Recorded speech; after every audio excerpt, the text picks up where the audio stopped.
بسم اللہ الرحمن الرحیم۔ آج میں آپ سے ایک ایسے مسئلے میں بات کرنا چاہتا ہوں جو شور تو نہیں مچاتا مگر انسان کو اندر سے توڑ دیتا ہے۔ اس کو احساس کمتری کہتے ہیں۔ احساس کمتری کیا ہے؟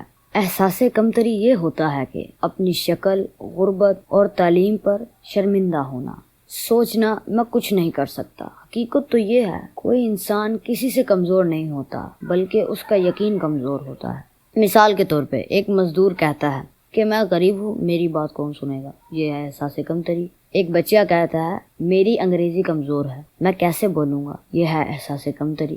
ایک عورت کہتی ہے میں پڑھی لکھی نہیں ہوں، میں کیسے فیصلہ کروں گی، یہ ہے احساس کمتری۔ یہ مثالیں ہمیں بتاتی ہیں کہ ہم اکثر اپنی صلاحیتوں پہ خود ہی پردہ ڈال دیتے ہیں۔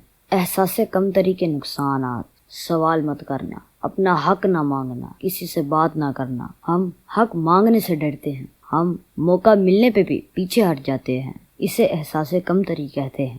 یاد رکھیں، جو خود کو کم سمجھے دنیا بھی اسے کم سمجھتی ہے۔ احساس کمتری سے چھٹکارا کیسے پائیں؟ خود کو قبول کریں۔ اللہ تعالیٰ نے کسی انسان کو فالتو نہیں بنایا، آپ جیسے ہیں اسی میں آپ کی پہچان ہے۔ مثال کے طور پر اگر آپ کم بولنے والے ہیں تو شاید آپ اچھے سننے والے ہیں، اور اچھا سننا بھی ایک طاقت ہے۔ دوسروں سے موازنہ نہ کریں، ہر انسان کا راستہ الگ ہوتا ہے۔ مثال کے طور پر دو کسان ایک ہی بیج بوتے ہیں لیکن موسم کی وجہ سے ان کا وقت تبدیل ہو جاتا ہے۔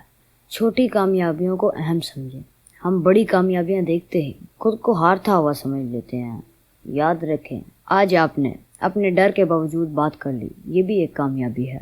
اپنی زبان بدلیں، جو انسان خود کو کہتا ہے وہی بن جاتا ہے۔ منفی جملے چھوڑ دیں، میں نہیں کر سکتا، میں نہیں کر پاؤں گا، اور کہیں میں سیکھ رہا ہوں۔ ہمت والوں کے قریب رہیں، جو لوگ آپ کو کمزور کہتے ہیں ان سے فاصلہ رکھیں، اور جو آپ پر یقین رکھتے ہیں ان کے ساتھ رہیں۔ آخری پیغام: احساس کمتری حقیقت نہیں بلکہ یہ ایک سوچ ہے۔